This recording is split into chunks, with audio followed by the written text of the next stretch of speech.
नमस्कार। अनादि न्यूज में आपका स्वागत है। मैं हूं दिनेश गुप्ता। सत्ता और सियासत के इस एपिसोड में आज बात होगी स्थानीय निकाय के चुनाव की। यद्यपि चुनाव अगले साल हैं, लेकिन इसकी तैयारियां और सियासत अभी से शुरू हो गई है। नगरीय निकाय के महापौर और अध्यक्ष का चुनाव भी प्रत्यक्ष प्रणाली के जरिए होना है। इन पदों का आरक्षण भी रोस्टर के अनुसार होगा। अभी से ये नहीं कहा जा सकता कि कौन सा नगरीय निकाय किस वर्ग को मिलने वाला है, कौन सा एससी को जाएगा, कौन सा एसटी, कौन सा ओबीसी, कौन सा ओबीसी महिला होगा, ये अभी से कुछ कहा नहीं जा सकता। दूसरा जो मामला है, मीनाक्षी नटराजन का मामला बहुत चर्चा में है। मीनाक्षी नटराजन प्रकरण के बाद कांग्रेस में क्या सियासत चल रही है, यह भी हम समझने की कोशिश करेंगे। यूसीसी यानी समान नागरिक संहिता पर भी बात हो रही है, सियासत इस पर भी चल रही है। तो हम इस एपिसोड में इस सारी सियासत को जानेंगे। तो चलिए शुरू करते हैं सत्ता और सियासत।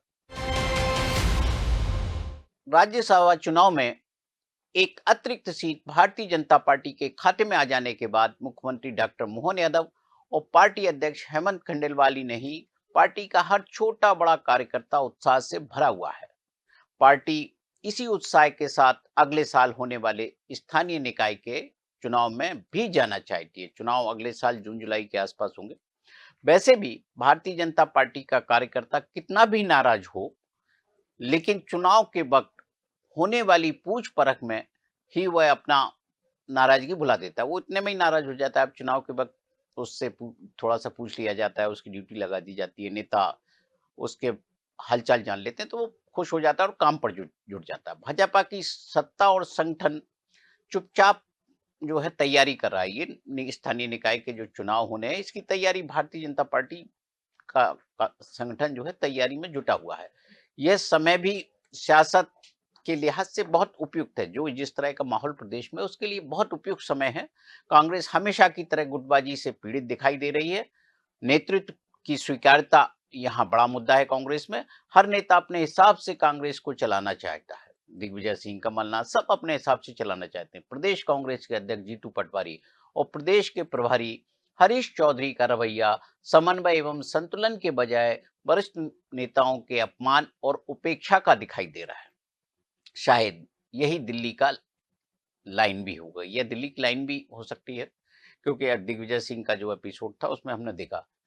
फिर जब दिल्ली की लाइन होगी तो फिर आप क्या कह सकते हैं? फिर भाजपा को तो मौका ही है, भाजपा इसका लाभ उठाए। भाजपा ऐसे में अपना जनाधार मजबूत करने की कवायद तो करेगी ही, और जनाधार मजबूत करने में स्थानीय निकाय सबसे अच्छा माध्यम है।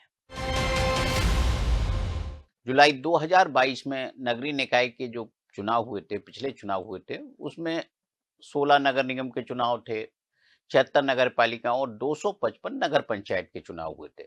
चुनाव में भारतीय जनता पार्टी को बहुमत मिला था। नगर निगम के महापौर चुनाव में कांग्रेस को जो मिले थे, कांग्रेस ने जो नगर निगम जीती थी, उसमें मुरैना, ग्वालियर, रीवा, छिंदवाड़ा और जबलपुर में उसने अपनी जीत दर्ज कराई थी।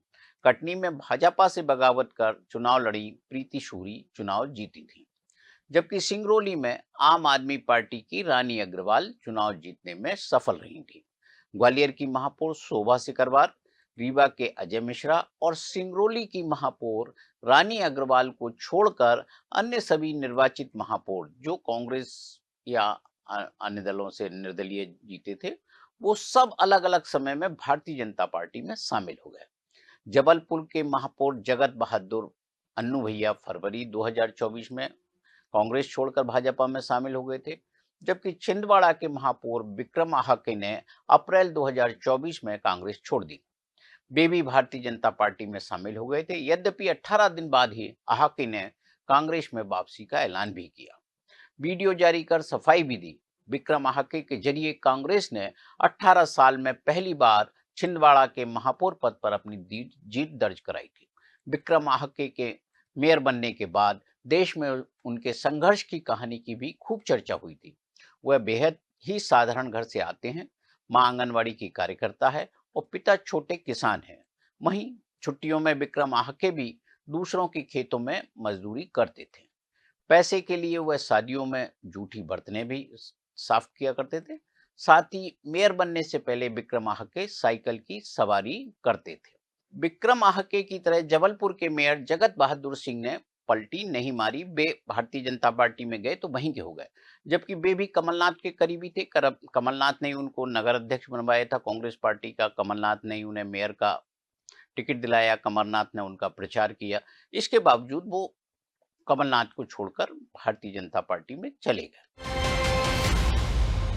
कटनी की मेयर प्रीति सूरी विधानसभा चुनाव से पहले ही जनवरी 2023 में भाजपा में लौट आई थी, लेकिन ग्वालियर की मेयर शोभा सिकरवार की वापसी नहीं हुई। शोभा सिकरवार के पति सतीश सिकरवार कांग्रेस के विधायक भी हैं। सिकरवार दंपति पहले भाजपा में थे।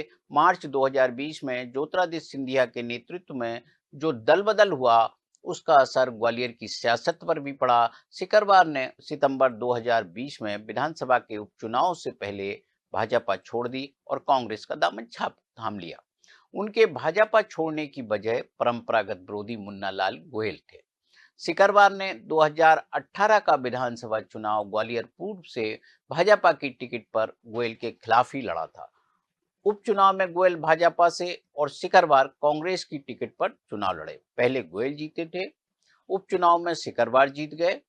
उपचुनाव दल बदल के बाद गोयल द्वारा विधानसभा की सदस्यता से जो इस्तीफा दिया, उसके कारण हुआ था। ग्वालियर चंबल जो अंचल है, वहां 2 सीटें हैं नगर निगम की, एक मुरैना और दूसरी ग्वालियर।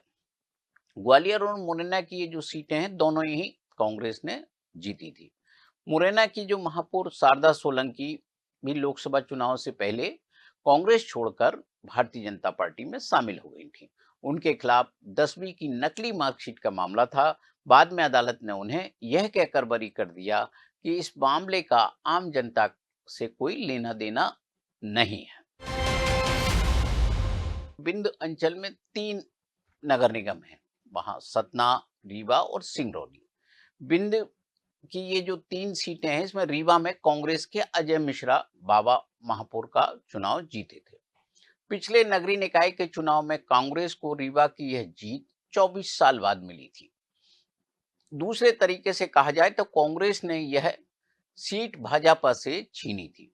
रीवा में कांग्रेस की जीत के 2 बड़े कारण थे। पहला, सही उम्मीदवार का चयन।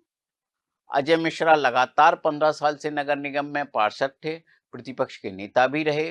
जीत का दूसरा कारण कांग्रेस पार्टी की एकजुटता रही। कांग्रेस का एक भी नेता बागी होकर चुनाव नहीं लड़ा था। सिंगरौली में आम आदमी पार्टी की रानी अग्रवाल ने महापौर का चुनाव जीतकर सभी को चौंका दिया था। इससे पहले वे विधानसभा का चुनाव हार चुकी थी। सतना नगर निगम में भाजपा का महापौर चुनाव जीता था।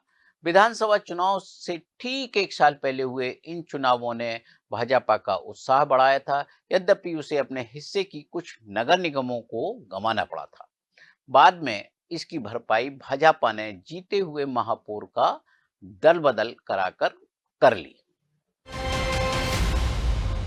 नगरीय निकाय के साल जो 2022 में चुनाव हुए तो उसमें अध्यक्ष और महापौर का जो निर्वाचन है वो अलग अलग व्यवस्था के तहत हुआ था। नगर निगम में महापौर का चुनाव प्रत्यक्ष प्रणाली से सीधे जनता को करना था, जबकि नगर पालिका और नगर पंचायत में अध्यक्ष का चुनाव अप्रत्यक्ष प्रणाली के तहत पार्षदों को करना था। इस बार दोनों ही पदों के लिए एक समान व्यवस्था रहने वाली है। 2018 के पहले जो व्यवस्था थी उसी प्रत्यक्ष प्रणाली के तहत चुनाव होंगे। 2018 में कमलनाथ की सरकार आने के बाद व्यवस्था में बदलाव हुआ था। एक तो कमलनाथ ने तय समय में चुनाव नहीं कराए, इसके कारण नगरीय निकाय नौकरशाही के हाथ में चले गए। भोपाल, इंदौर, जबलपुर, ग्वालियर जैसे जो शहर हैं, जहां डिविजनल कमिश्नर को जो मुख्यालय होता है, जहां डिविजनल कमिश्नर बैठते हैं, उन सब शहरों में संभाग आयुक्त को, डिविजनल कमिश्नर को प्रशासक बना दिया गया। कहीं कलेक्टर प्रभारी थे और कहीं एसडीएम को प्रशासक बनाया गया था। कमलनाथ सरकार ने जो नगरीय निकाय चुनाव को लेकर जो दूसरी गलती की थी कि वो प्रत्यक्ष और अप्रत्यक्ष प्रणाली के चुनाव में उलझ गई। इस प्रणाली से जो होने वाले चुनाव की व्यवस्था को उन्होंने बदल दिया। नगरीय क्षेत्रों में भाजपा का प्रभुत्व हमेशा से रहा है। कांग्रेस जो है ग्रामीण क्षेत्र में बढ़ाती रही। दिसंबर 2014 में जो विधानसभा के चुनाव हुए थे, सभी 16 नगर निगमों में भाजपा के ही महापौर चुने गए थे। लेकिन जो 14 में थे वो 2022 में कांग्रेस को बढ़त मिली, तो कांग्रेस ने बढ़त बनाई, भाजपा को झटका लगा। तो भाजपा को एक जो है नगरीय निकाय के चुनाव से विधानसभा चुनाव में वक्त था, तो उसमें अपने आप को करेक्शन करने का उसे मौका भी मिल गया। जब कांग्रेस के महापौर चुने गए तो उसने अपने आप को थोड़ा पोजीशन किया और कांग्रेस को विधानसभा चुनाव में मात दे दी। नगर पालिकाओं, नगर परिषदों के ज्यादातर अध्यक्ष भी भाजपा के ही जीते थे उस वक्त 2022 में। 2018 के विधानसभा चुनाव के बाद जब कांग्रेस सत्ता में आई, तो कमलनाथ सरकार ने सुनियोजित तरीके से नगरीय निकायों में नगर पालिका विधि में संशोधन करके महापौर एवं निकायों के अध्यक्ष का चुनाव अप्रत्यक्ष प्रणाली से कराने का प्रावधान कर दिया। इसमें महापौर और अध्यक्ष का चुनाव सीधे जनता की जगह पार्षदों के माध्यम से कराने की व्यवस्था बनाई गई थी। मकसद साफ था कि जनता पार्षद चुनेगी और फिर पार्षदों में से कोई महापौर और अध्यक्ष बनेगा। इसमें जोड़ तोड़ के जरिए सरकार अपनी पसंद का महापौर बनाने में सफल हो सकती थी। भाजपा ने कांग्रेस की मंशा को समझ लिया और इसका पुरजोर विरोध किया। उसने तत्कालीन राज्यपाल लालजी टंडन से मिलकर इसे लोकतंत्र के लिए अनुचित मानते हुए अनुरोध किया कि अध्यादेश को अनुमति ना दें। संवैधानिक व्यवस्था के चलते ऐसा नहीं हो पाया और राज्यपाल ने सरकार के प्रस्ताव को अनुमति दे दी। बाद में कानूनी अड़चनों के कारण समय पर चुनाव नहीं हो पाए। मार्च 2020 में सत्ता परिवर्तन के बाद शिवराज सरकार ने कांग्रेस सरकार द्वारा बनाए गए अधिनियम में संशोधन के लिए विधेयक का प्रारूप तैयार कराया, इसे विधानसभा में प्रस्तुत भी कर दिया, लेकिन यह पारित नहीं हो सका। इस तरह कांग्रेस सरकार के समय लागू की गई अप्रत्यक्ष चुनाव की प्रणाली प्रभावी रही। हालांकि निकायों में आरक्षण का मामला सुप्रीम कोर्ट में चले जाने के कारण चुनावी कानूनी अड़चनों में फंस गया। मई में जब सुप्रीम कोर्ट के फैसले के बाद नगरीय निकाय और पंचायत चुनाव का रास्ता साफ हो गया, तो आनन फानन में शिवराज सरकार ने अध्यादेश के माध्यम से महापौर का चुनाव प्रत्यक्ष प्रणाली से कराने की व्यवस्था लागू कर दी। नगर पालिका और नगर पंचायत में अध्यक्ष का चुनाव पार्षदों ने किया। पिछले साल डॉक्टर मोहन यादव की सरकार ने इस व्यवस्था में भी बदलाव कर दिया है। सभी स्तर पर चुनाव प्रत्यक्ष प्रणाली से ही होंगे। मध्य प्रदेश में जो नगरीय निकाय पंचायत हैं, इस चुनाव में महिलाओं को 50% जो आरक्षण की व्यवस्था है। विधानसभा चुनाव से ठीक एक साल पहले होने वाले नगरीय एवं पंचायत चुनाव में अपने कार्यकर्ताओं को चुनाव लड़ाने का बड़ा मौका राजनीतिक दलों को मिलेगा। भारतीय जनता पार्टी इस अवसर का भरपूर उपयोग भी करेगी, क्योंकि पार्टी के लिए तो बड़ा मौका है, तो जिनको टिकट देनी है उनको मैदान में उतारेगी। लेकिन कांग्रेस में होता क्या है आमतौर पर, कांग्रेस में नेताओं और कार्यकर्ताओं की महत्वाकांक्षा इसके बाद भी खत्म नहीं होती। आप महापौर लड़ा दीजिए, फिर वो विधायक सांसद की बात करेंगे, पार्षद लड़ा दीजिए तो विधायक का टिकट मांगेंगे, तो उनकी महत्वाकांक्षा खत्म नहीं होती। तो कांग्रेस के लिए यही समस्या है, खासकर तब जब वह चुनाव हार जाता है। हारने के बाद भी वह विधानसभा और फिर लोकसभा चुनाव की टिकट की मांग करता है। कई बार टिकट ना मिलने पर बगावत कर मैदान में उतर जाता है।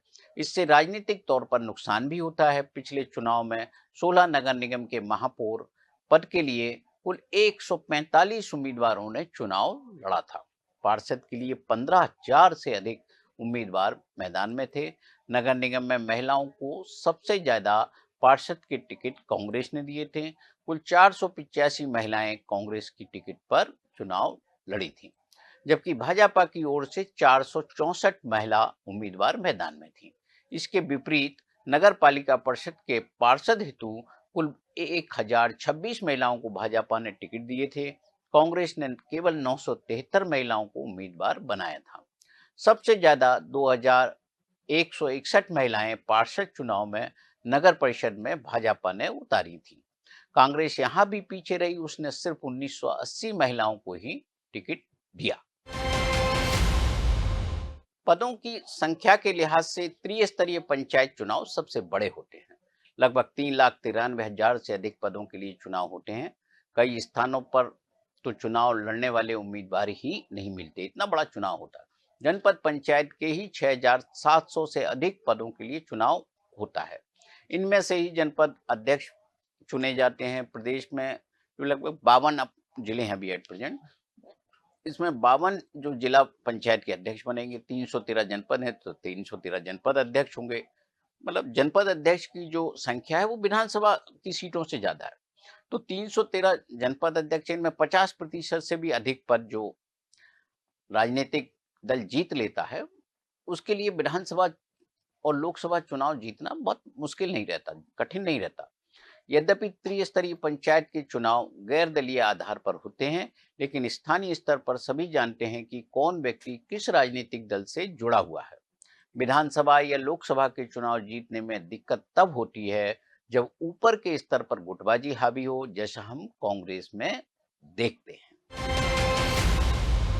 कांग्रेस की गुटबाजी के अभी जो है एट प्रेजेंट 2 वीडियो बड़ी तेजी से वायरल हुए हैं।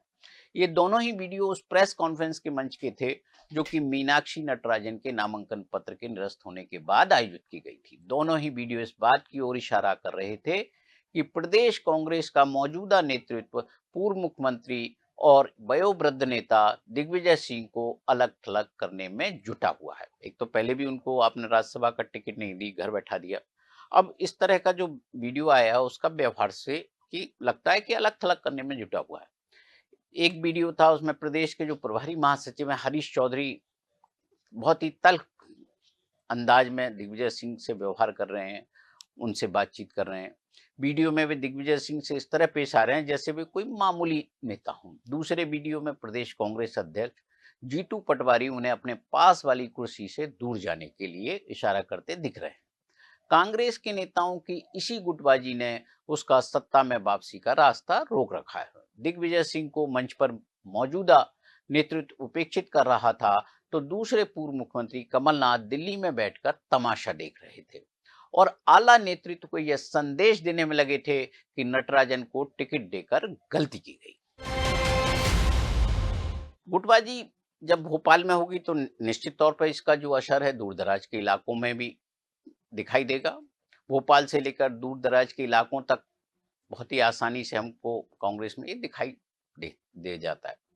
बिंद जो है का गढ़ भी जो है गुटबाजी के कारण काफी दिनों से चर्चा में है और गुटबाजी के कारण ही ये बिंद जो है कांग्रेस के हाथ से पूरी तरह से निकल चुका है। 2018 में अजय सिंह जो बिंद का एक बड़ा चेहरा है, देखिए जो उनके पिता अर्जुन सिंह मुख्यमंत्री रहे, तो 2018 में तो खुद अजय सिंह बिंद से चुनाव हार गए थे। तो आप सोचिए कि उस गढ़ में यदि आप चुनाव हार रहे हैं तो कांग्रेस की क्या स्थिति है। तो बाकी जो दूसरे कांग्रेस के उम्मीदवारों को की क्या स्थिति रही होगी, वो तो जीते ही नहीं है। ये 18 में भी हुआ, 23 में हुआ। 18 में जो दूसरे एक बिंद के नेता हैं कमलेश्वर पटेल, ओबीसी से आते हैं, वो चुनाव जीत गए और 2023 में वो चुनाव हार गए। तो ये भी गुटबाजी के कारण था। ये जो दोनों नेता हैं, इनके जो पिता हैं, अजय सिंह के पिता अर्जुन सिंह और कमलेश्वर पटेल के पिता स्वर्गीय इंद्रजीत सिंह, दोनों जो है अच्छे दोनों के रिश्ते थे। अर्जुन सिंह जी जो है वो इंद्रजीत पटेल का बहुत सम्मान करते थे। वो उनके जो दिग्विजय सिंह का मंत्रिमंडल था उसमें आवास मंत्री और शिक्षा मंत्री भी इंद्रजीत पटेल रहे। लेकिन अजय सिंह और कमलेश्वर पटेल के रिश्ते वैसे नहीं है जो इन दोनों के पिताओं के आपस में थे। इसका जो असर है वो बिंद की राजनीति में लगातार देखने को भी मिलता है। ये दोनों नेता जब अलग अलग दिशा में चलेंगे तो बाकी जो उनके समर्थक हैं वो भी जाएंगे। कमलेश्वर पटेल ओबीसी चेहरा है, कुर्मी जाति से आते हैं और अजय सिंह वहां की ठाकुर राजनीति का प्रतिनिधित्व करते हैं। कमलेश्वर पटेल कार्य समिति के सदस्य हैं। राज्य की राजनीति में वे दिग्विजय सिंह को अपना गॉडफादर मानते हैं। अजय सिंह और दिग्विजय सिंह के कुछ समर्थक एक जैसे ही हैं। वे बुंदेलखंड में भी आपको देखेंगे जो अजय सिंह के साथ हैं वो दिग्विजय सिंह के साथ भी दिखेंगे। ग्वालियर चंबल में भी जो दिग्विजय सिंह के साथ हैं वो अजय सिंह के साथ भी दिखेंगे। तो कई बार इन दोनों के जो है ना समर्थक आइडेंटिफाई करना मुश्किल हो जाता है कि कौन किसके साथ है, लेकिन गुटों के भीतर भी बहुत सारे गुट कांग्रेस के भीतर होते हैं। अजय सिंह राज्य की राजनीति में अपना खोया हुआ जनाधार स्थापित करने की कोशिश में लगे हुए हैं। इस कारण प्रदेश कांग्रेस अध्यक्ष जीतू पटवारी और प्रतिपक्ष के नेता उमंग सिंगार में असुरक्षा का भाव आना स्वाभाविक है। अजय सिंह को अलग अलग तरह के दावे जो है उनको लेकर सामने आ रहे हैं। कोई उन्हें प्रतिपक्ष के नेता के पद का दावेदार बता रहा है, तो कोई प्रदेश कांग्रेस अध्यक्ष के लिए बता रहा है कि वो जो भी अभी सक्रिय हैं इन 2 पदों में से किसी के एक के लिए। तो इसलिए इस पद पर बैठे जो दोनों नेता हैं वो असुरक्षा में घिरना स्वाभाविक है। जीतू पटवारी के समर्थकों में भी बेचैनी है, जब अध्यक्ष के लिए बात चलेगी तो स्वाभाविक होगा। तो ऐसे में जो है एक समर्थक हैं डॉक्टर विनोद शर्मा, वो सीधी के प्रभारी हैं। उनकी एक सोशल मीडिया पोस्ट ने सीधी ही नहीं पूरे विंध्य की राजनीति को गरमा दिया। विनोद शर्मा ने अपनी सोशल मीडिया पोस्ट में लिखा कि मध्य प्रदेश कांग्रेस में फिलहाल नेतृत्व परिवर्तन की कोई स्थिति नहीं है और यदि भविष्य में ऐसा कोई अवसर आता भी है तो संगठन की बागडोर किसी सामंती व्यक्ति के हाथ में नहीं जाना चाहिए। और फिर अंत में लिखा, सो जाइए। लोगों की नाराजगी सामने आने के बाद फिर डॉक्टर विनोद शर्मा की एक सफाई भी आई सोशल मीडिया पर। उन्होंने अपनी सफाई में कहा कि सामंती किसी व्यक्ति विशेष के लिए नहीं कहा गया।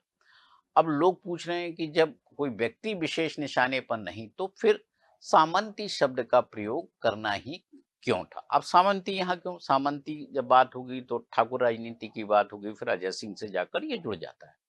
तो ये सामंती का यहाँ एक संदर्भ है। खैर, यहाँ हम जो सीधी की सियासत का जो चेहरा था वो आपको दिखाया था। दूसरा चेहरा जो सीधी की सियासत में कमलेश्वर पटेल से जाकर जुड़ जाता है। स्थानीय राजनीति के वे भी शिकार हैं। उनके पिता स्वर्गीय इंद्रजीत पटेल की प्रतिमा कपड़े में बंद लंबे समय से खड़ी हुई है। आपको याद होगा कि भोपाल में जैसे अर्जुन सिंह जी की प्रतिमा खड़ी रही, उसको जगह नहीं मिली, ऐसे इंद्रजीत पटेल की सीधी में खड़ी हुई है। साल 2023 में नगर पालिका सीधी ने इंद्रजीत पटेल की प्रतिमा स्थापित करने का निर्णय लिया था। उस निर्णय के परिप्रेक्ष्य में जो है वो प्रतिमा इंद्रजीत पटेल की बनवा ली गई। प्रतिमा तैयार हो गई। पिछले कई दिनों से वो कपड़े में बंद खड़ी हुई है। पिछले दिनों जो है, पिछले सप्ताह की बात है, अचानक ये प्रतिमा सरकारी रेस्ट हाउस के पास खाली जमीन पर खड़ी कर दी गई। कपड़ा उस पर तब भी बंधा हुआ था। प्रशासन की कोई अनुमति नहीं ली गई थी। कलेक्टर विकास मिश्रा ने मामले की गंभीरता को देखते हुए प्रतिमा के आसपास 100 मीटर के क्षेत्र में धारा 163 लागू कर दी।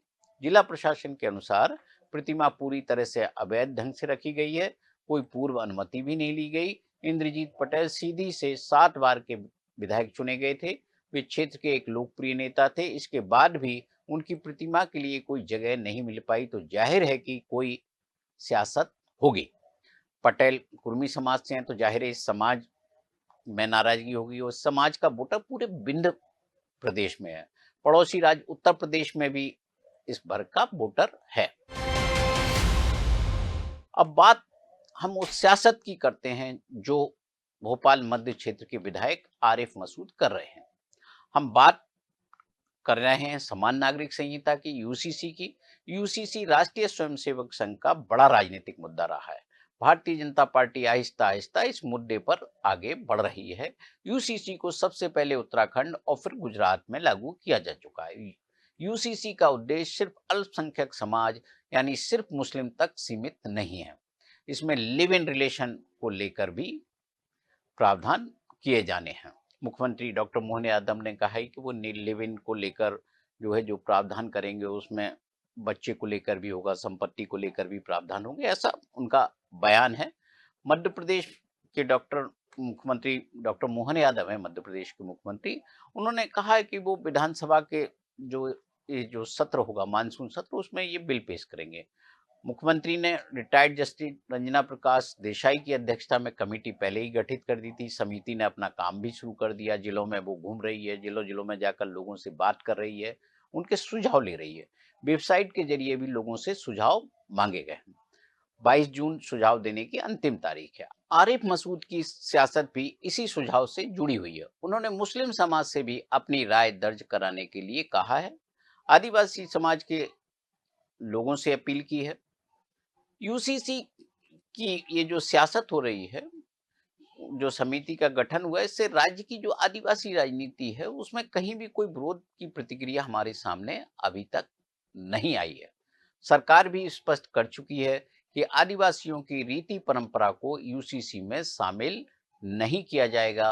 मुख्यमंत्री डॉक्टर मोहन यादव भी कलेक्टरों के साथ इस विषय पर बैठक कर चुके हैं। इसी बैठक में दतिया के कलेक्टर स्वप्निल वानखेड़े अपना मोबाइल चलाते दिखे।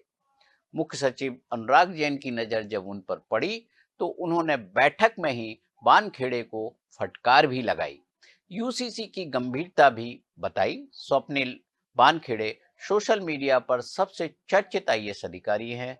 अधिकारियों के बीच ही यह चर्चा है कि मुख्यमंत्री की बैठक में भी वानखेड़े सोशल मीडिया पर ही व्यस्त थे, अन्यथा मुख्यमंत्री और मुख्य सचिव जिस बैठक में बैठे हों वहां कोई दूसरी मोबाइल कॉल महत्वपूर्ण हो ही नहीं सकती। सत्ता और सियासत में आज इतना ही। देश और दुनिया की खबरें देखने के लिए बने रहें अनादि टीवी के साथ। नमस्कार।